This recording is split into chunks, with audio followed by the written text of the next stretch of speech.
lost last night, but I just want to listen to this highlight because it was fun. Wow, come up the puck out of the box. What about Sad Nick Joe? Foligno chiseled it free. McCarron. McCarron steps in onside, rumbling in right circle. He scores!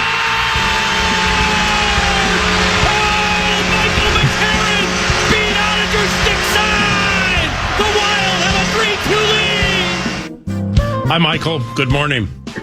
Hey, what's up? Tom Reed. I was getting a little nervous.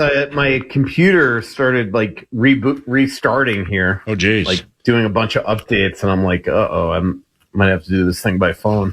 That'd be okay. But Tom Reed, I listened to second half of the first overtime and right till Johnston's goal on the radio last night. More than that, but specifically at that time laying in bed.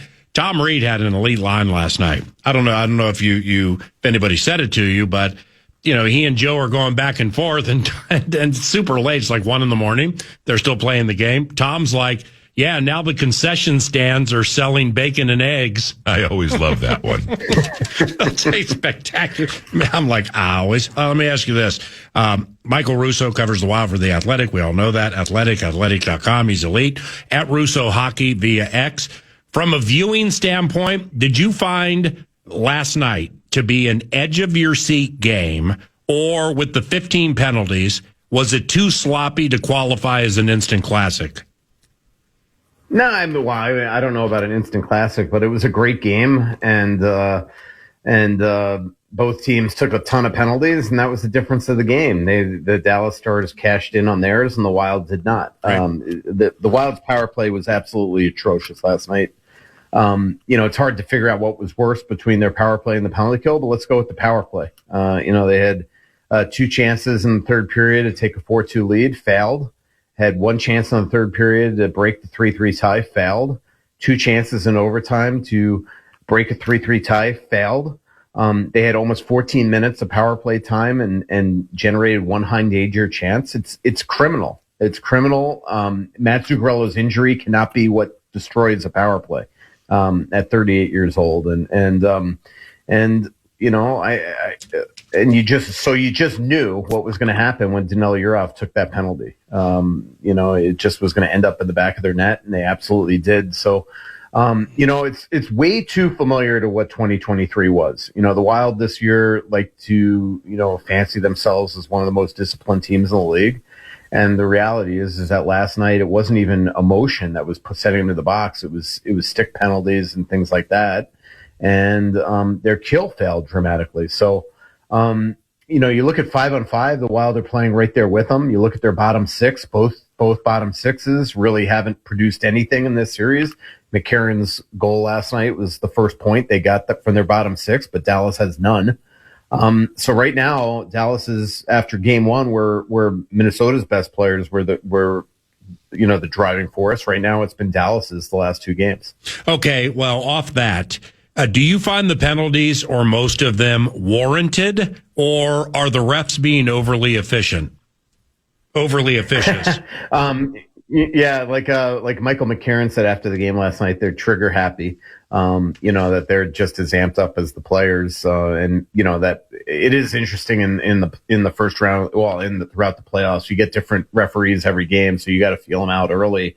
And obviously, the standard was set with that tripping penalty on Brodin yesterday, which I didn't agree with. But look, both teams have plenty of reasons to complain about the officiating, and you still, when a penalty is called, you got to kill it off, and when it's called on the other team, you got to score a power play goal, and Dallas did that better than the Wild yesterday. I didn't love all the calls. There were definitely non-calls on both sides. Obviously, the biggest one being the Jamie Benn blow to the head of Matt Boldy, which I don't know how it's missed. At some point you got to not give a guy the benefit of the doubt. That was no accident. And because that happens, next thing you know, it becomes 2-0 soon thereafter. You mentioned whether it's the power play and missing Zuccarello. We've tried game 2 and game 3. It was Tarasenko, and then last night I believe it was Bobby Brink. 2 things. What'd you think of Bobby Brink in totality last night, and how do we get 97 going? Yeah, I mean, look, I think Bobby was fine last night, but he's not a first-line right wing on a team with Stanley Cup aspirations. And so, that's the position the Wild put themselves in when they really addressed their bottom six at the trade deadline and not really their top six. And so they've left themselves. It's just, to me, it's a little scary that a 38-year-old that might be retiring after this year anyway could derail everything. You pay Kirill Kaprizov the most money ever. He bleeds them out of every penny in that contract, and he can't be a Matt Zuccarello injury away from being completely irrelevant. And that's a good point. That's just the fact. And so I don't know what you do now, because Tarasenko didn't work, Brink didn't work. Do you throw a Johansson up there? Do you just load it up with Boldy? Do you play a Hunter Hayde and maybe move a Ryan Hartman to wing? Not throw everything here on Kirill. Ryan Hartman lost 16 of 21 faceoffs last night. That doesn't lead you to a lot of puck possession. And Kirill needs to, especially with offensive zone starts that he mostly gets. I mean, you need the puck to be able to score. And I'm sure Kirill is frustrated right now, but the reality is that, I look at the way that Johnston and Robertson have been playing against that line, and they're winning their matchups. And I just think that, Kirill, if you want to be the best player and the highest paid player in the league, you at some point got to create yours. And Boldy, we see every single shift trying to do that, and I don't see that from 97 right now. So with the way you laid things out, are we to believe Zuccarello has a high percent chance not playing Saturday? No, I don't know that. I mean, obviously he's going to get a couple days off here. There was, it sounded like there was a really good chance of him maybe even playing yesterday. Obviously he didn't. So he's not either cleared medically or, didn't feel like he could, with whatever he's dealing with from the blow that he took to the head from Tyler Myers. So, it really comes down to how he's feeling and making sure that he's not playing with, a potential concussion or things like that. Yep. So, we'll see. The good news is that, him and Trenyon were apparently working out off the ice yesterday. So that would lead you to believe that this shouldn't be a series ender. But obviously, to me, the way they played last night and having so many opportunities to win, but yet not really coming through in any of those situations, Zuccarello not being there just, is wreaking havoc with their lineup. It's wreaking havoc with their top power play unit, and it's obviously wreaking havoc with their top line right now. What about Trenyon? I thought in game, I mean, we were lauding him. Wow, the 13 hits or whatever number it finished up at in game one. I think he was flying around in that first period game two before Blackwell erases him. And what has that done in terms of the physicality of the bottom six that this team works so hard to address? I think that's less of an issue. Okay. What was an issue last night is not having him on the kill. I mean, he's really good in that situation. I think that obviously you would rather have him in the lineup right now. He's more of a straight line winger than a Nico Sturm is, who's more of a natural center. But their bottom six was actually good last night. They get obviously the huge goal from McCarron. Foligno has got to be much more disciplined. Obviously he turns the puck over on the one goal. He doesn't get the clear before the you're off penalty. He's got to be better. Nick did draw a penalty yesterday, but he took another one. Yeah. But to me, this is about their number one power play not coming through and 97 not coming through more so yesterday than not having Trenyon in the lineup. To me, Trenyon's a replaceable player where, Zuccarello at 38 years old and in the way that this lineup is set and the chemistry that he has with Kirill, he's obviously proving to be a huge loss right now. Hey, with Volstead in net, I mean, he gives up three, with the empty netter in game two. He lasts all the way through. What have you thought about him in this series? And I do keep going back, Russo. We mentioned it when we were at Trio a week and change ago. I still keep thinking about whether it was Fleury and Talbot sitting on ice, or in this case, it's Volstead and Gus is just chilling. I mean, if Volstead's doing his thing, we're going to keep rolling with him. I'm totally cool with that. But just, is that even a decision that's got to be 10 steps back in terms of what Hines is thinking about? He has to have some good confidence in Volstead with what I've seen. Yeah, I cannot imagine that they're going to make a change in goal at this stage in the series. I thought Wallstedt was good yesterday. Obviously, the Wild gave up at one point 2 shots in 33 minutes, so he's ice cold. The Wild, the Quinn Hughes penalty happens, and he makes a couple of huge saves, especially on Esa Lindell there. And that's after not seeing a lot of action for a long period of time. So, and on the winning goal, there's absolutely nothing he could do in that situation. The Wild let Wyatt Johnston just stand there, and it's a double deflection, perfect redirection by Johnston. So, who is just a power play stud. For the Stars, best they've ever had, and we know that organization has had a ton of incredible power play players dating back to the 90s and the early 2000s when they were just elite. So I don't blame any of this on Wallstedt. This is last night was about special teams. If as Marcus Foligno said after Game 2, if it's true that Dallas can't hang with the Wild at even strength, I think it's very clear that the Wild can't hang with Dallas on special teams right now. I mean, their penalty kill gave up 3, and their power play scored 1, but had 5 chances to win that game yesterday and didn't. Hey, what impact do you feel Quinn Hughes is having on this series? Not as big of an impact as Miro Heiskanen. I mean, obviously, Quinn's been good. He's been good on both ends of the puck. He's had the puck a ton.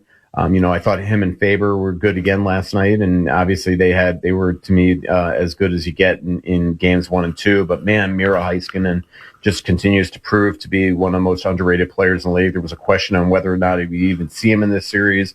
He's just gotten better and better. Last night played 43 minutes, half of it, 21 minutes on special teams. First over the boards on the PK, first over the boards on the power play. Obviously, sets up the winning goal. So these are we are getting a treat of watching 2 of the league's best defensemen. 2 very different types of defensemen, obviously. But to me, obviously you would love, Quinn to get a couple more points last night, and it happens obviously if the Wild could finish on the power play, but it didn't happen. But I think Quinn's been fine. What do you, with all these power plays and all the penalties? Let's look into the future on Saturday. How have the Wild looked 5v5 with the Stars? And if we're going to mitigate penalties, what have we looked like in those spots?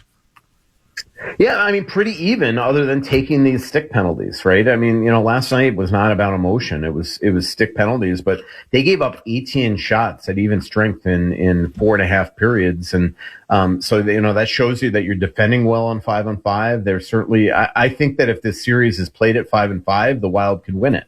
But clearly, they're showing cracks again in their ability to stay disciplined, despite being one of the most disciplined teams in the league this year. And they're showing cracks again on their special teams, which is really emblematic of what we saw 3 years ago in the playoffs where, and this was supposed to be different. So if they could stay 5-on-5, I think that they have a chance. What really bothered me about last night is that it wasn't them losing their cool that caused all these penalties. I mean, it's and again, whatever you think of the penalties, whether they're just or not, they happen. So, Brodeen's is a tripping to start the game. You have the crowd completely on fire. Justin Jefferson, PA's guy, just does the bang-up job of all bang-up jobs on the Let's Play Hockey. Everything's going incredibly.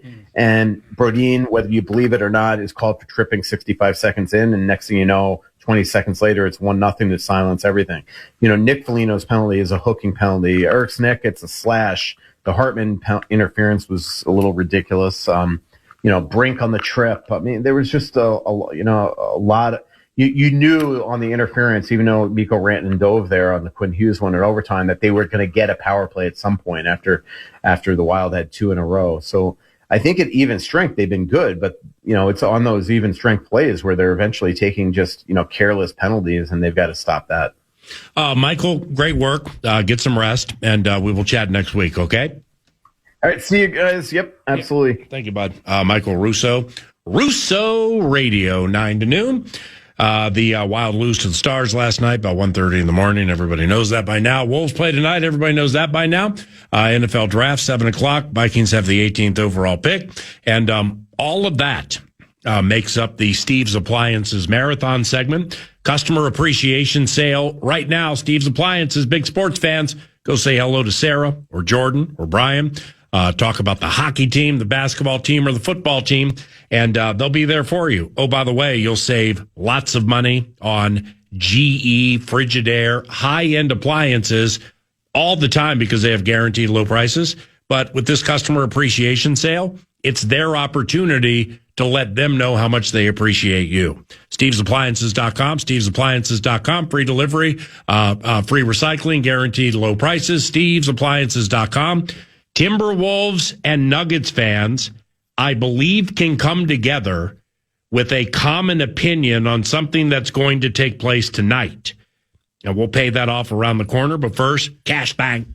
The Fan, along with BigDeck.com, want to give you a shot at some bonus bucks with the National Cash Contest. This hour's keyword is fun. It'd be fun if you won. So enter the keyword fun at KFAN.com.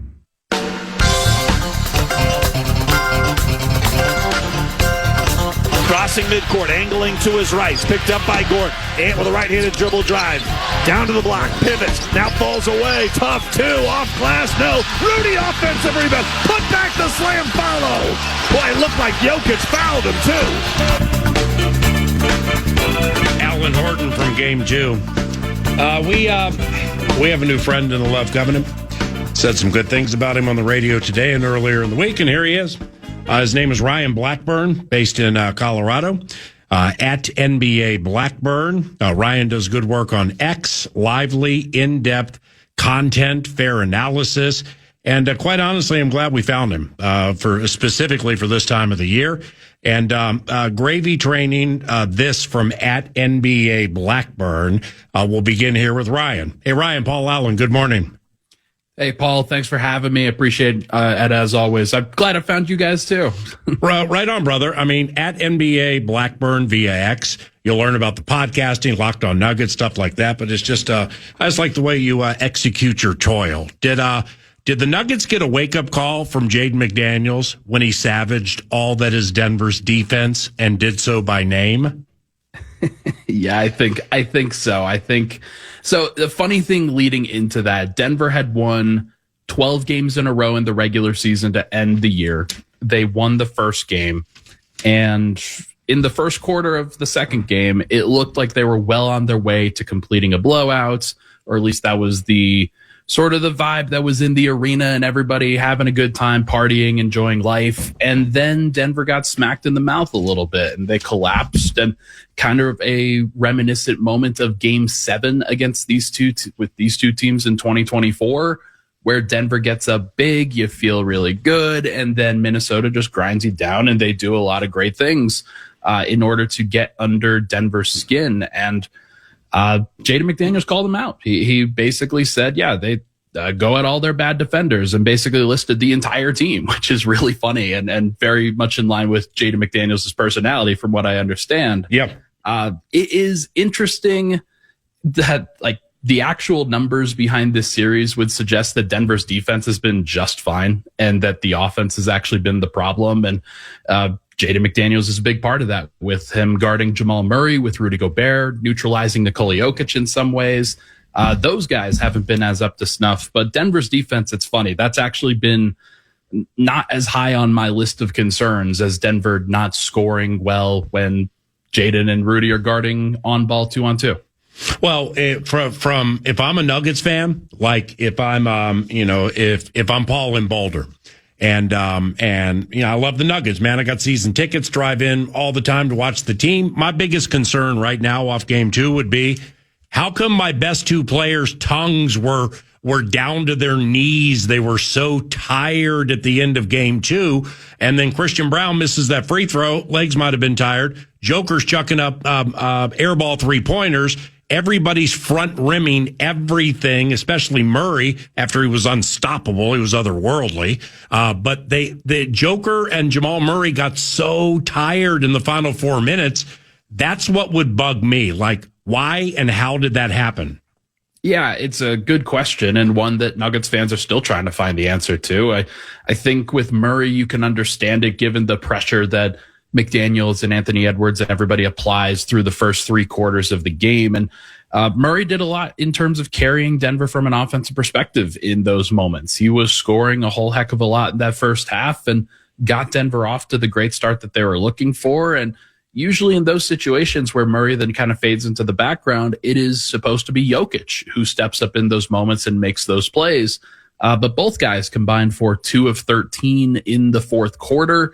And I thought, and as David Adelman said in the practice session yesterday, thought that Denver got good shots, thought that Jokic and Murray got good shots. He'll trust those guys going forward to continue to do what they've always done for years and years and years.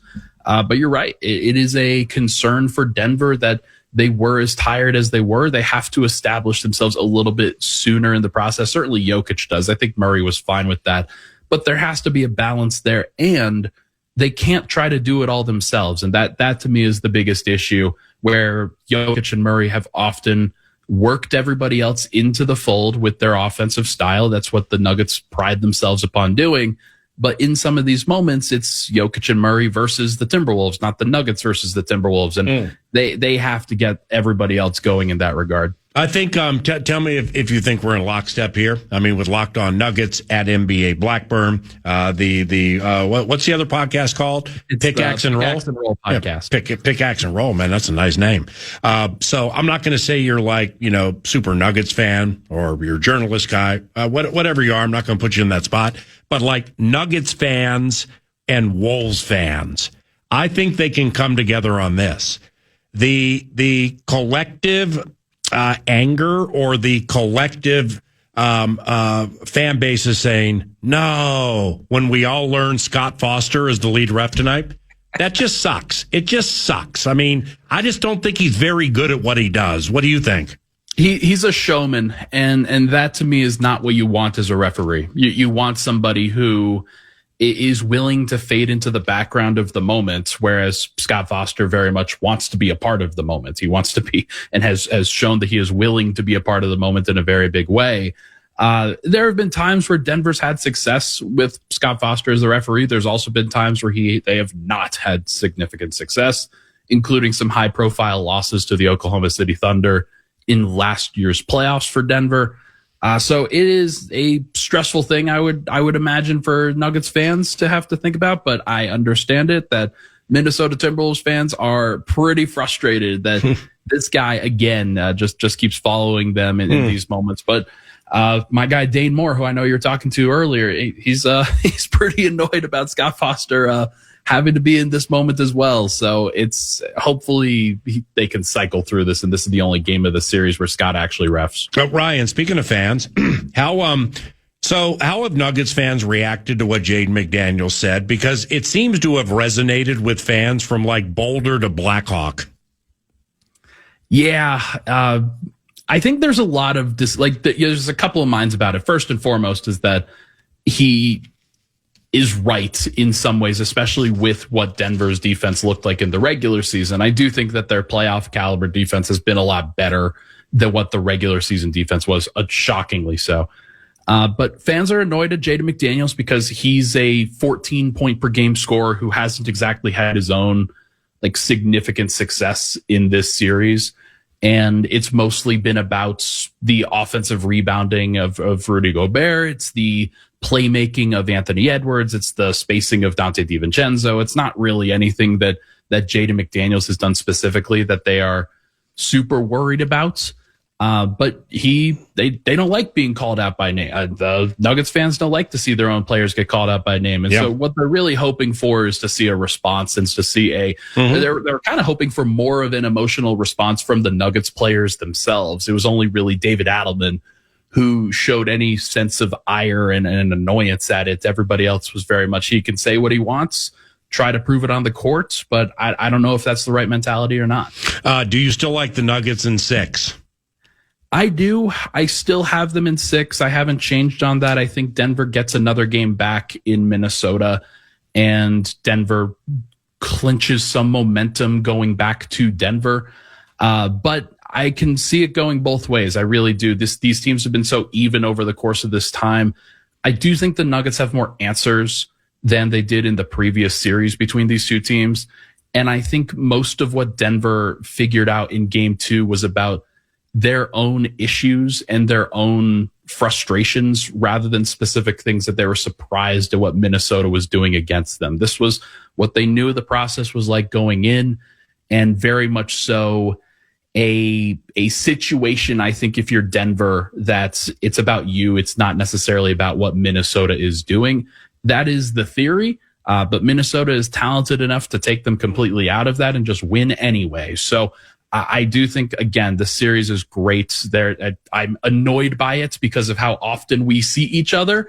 But I do think that for the NBA fans, this has been a great series and will continue to be so. All right, time for two more. The penultimate. So what are some of the Nuggets' biggest worries into tonight and moving forward? Yeah, I would say Jokic getting success against Rudy Gobert is probably the one major thing, because in past matchups with these two teams, Jokic has had very little problem in terms of scoring against Rudy, in terms of scoring his and getting his own individual offense. It has come at the expense of team offense in previous matchups. What has happened this time is Denver's team offense was relatively good, but the individual offense has been bad. And so Nuggets fans, I think, will be watching Jokic closely, seeing how he matches up with Rudy in some of these situations. Look for Jokic to try to get him into foul trouble. I'm sure that Scott Foster will help with that. And the other one would probably be, can you shrink the floor against Anthony Edwards? Can you shrink the floor without giving up everything else? Because Ant looked really good in game 2. He getting downhill on a consistent basis, creating open shots for his teammates, creating offensive rebounding opportunities for his teammates after the defense collapses and gets out of position. How Anthony Edwards dictates the situation and how the Nuggets respond to that is the two most important things to me. Lastly, at NBA Blackburn, Ryan Blackburn from out Colorado Way, Nuggets and Wolves tonight, around 8:30 Central, probably 8:40, 8:50. Do you think either of these teams, Ryan, can beat OKC in a 7-game series? Yeah, no, the way that they looked last night, and now again, it's against the Phoenix Suns, but that OKC team looks unbelievable right now. Shea looks great in terms of what he consistently does, whether that's getting to his spots and drawing attention and drawing contact, most certainly.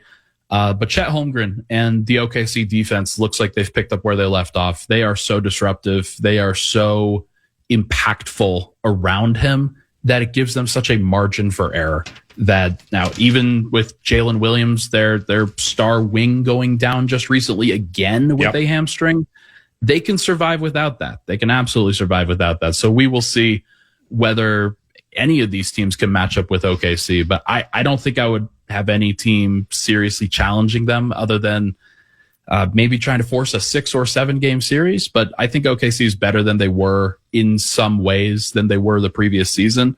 And certainly from a confidence and understanding of who they are standpoint. Hey, man, fantastic. Would like to call you next week if you have time. And if we start tapping on you too much, please let me know. I get out to Denver quite a bit to visit my daughter. I'll take you to Hapa Sushi or maybe Coors Field, something like that, and we can even the ledger, okay? Oh, let's go, Paul. I appreciate it. And call me anytime. Yeah, thank you, bud. Ryan Blackburn, Locked On Nuggets and much more at NBA Blackburn via X. Around the corner, it is post time for the post game on KFAN. Final segment, 9 to noon. We call it the post game. Fun show today. It's a draft day. We're looking back at game 3 of Wild and Stars. We're looking ahead to game 3 of Wolves and Nuggets and NFL draft this evening. It's about as busy as it can get on the sports calendar for Minnesota sports fans, and we are loving it. Looking back, though, I loved our conversation with ESPN draft expert Jordan Reed, one of our favorites, as PA would say. Here's PA asking him about maybe a certain run regarding the trenches in tonight's draft. Jordan, are there maybe 4 or 5 offensive linemen that a lot of teams want, and then like maybe it's a big drop off from there? And if that's accurate or close to accurate, do you think that run could begin around 10, 11, or 12? I think it could start at 6, honestly, PA, with Cleveland. That would not be surprising at all if they take an offensive tackle, just get the guy that they want.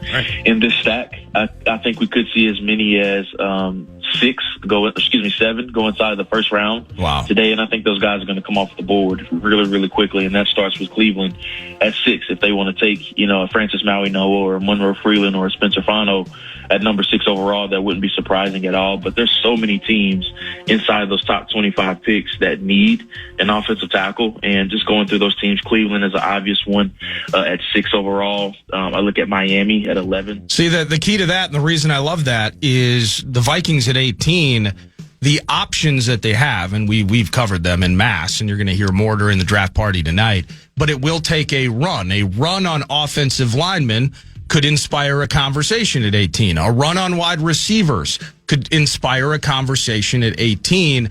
And just at some point today, you'll have the opportunity to go back in time and listen to that chat with Jordan Reed. He's as plugged in as it gets. And it was a pleasure hearing from him as we continue to wrap our heads around tonight's draft. We podcast that. It was the third segment in the show, so probably 9:40-ish. Podcast that for sure, KFAN.com. A lot of great draft takes and gracious nature of Jordan Reed. He's a heavy hitter for ESPN, made time for us from Pittsburgh, day of the draft. Super cool, so he was really, really on his game.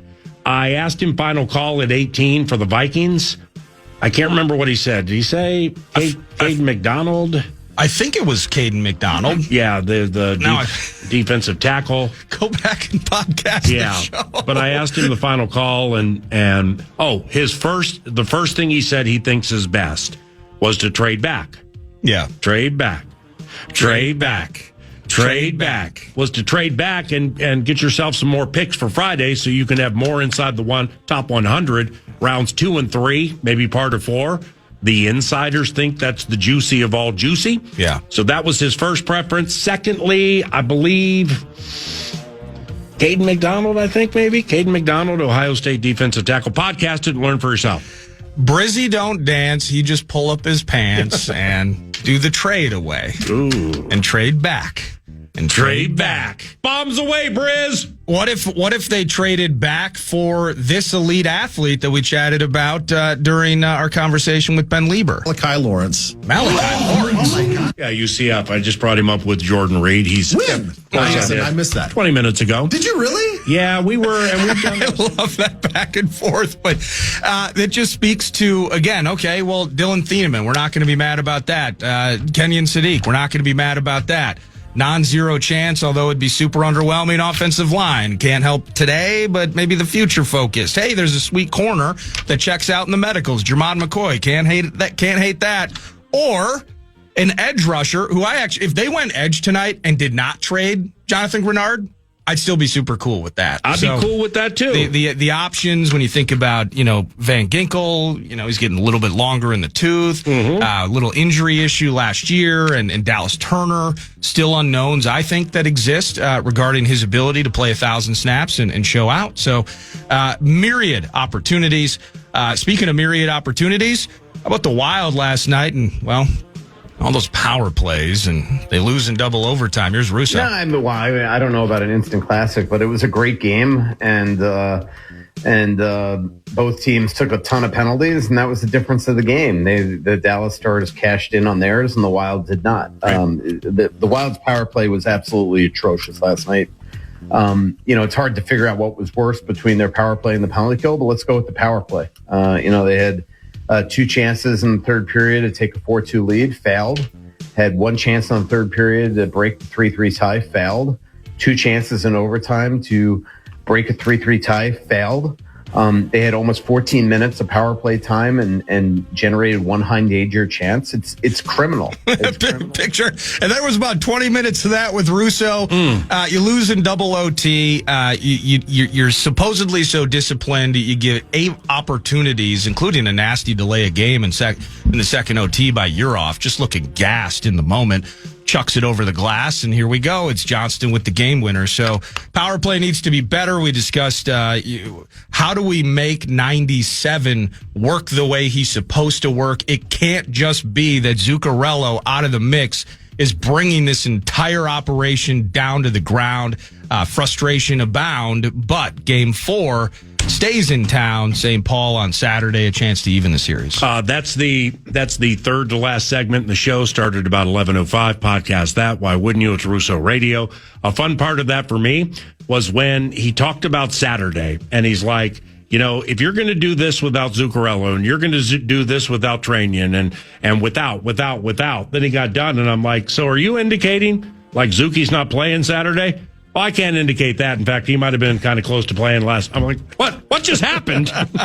So he, Michael let loose and opened a vein. Yeah. Very podcastable on your Good Times leader, 9 to noon at KFAN. Good times indeed, PA. It's draft day. It's Game 3 day. It's a fun day, 9 to noon. See you at the Palatial Purple Paradise tonight. Heck yeah. Nordo will be on the production scene.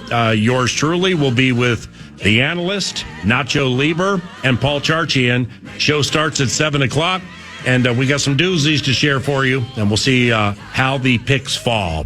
Thank you very much for listening. May God bless you and your families, and thanks for listening to KFAN when you do. The program is next. Have a great day. Bye. If we lucky, we got 'em. 9 to noon.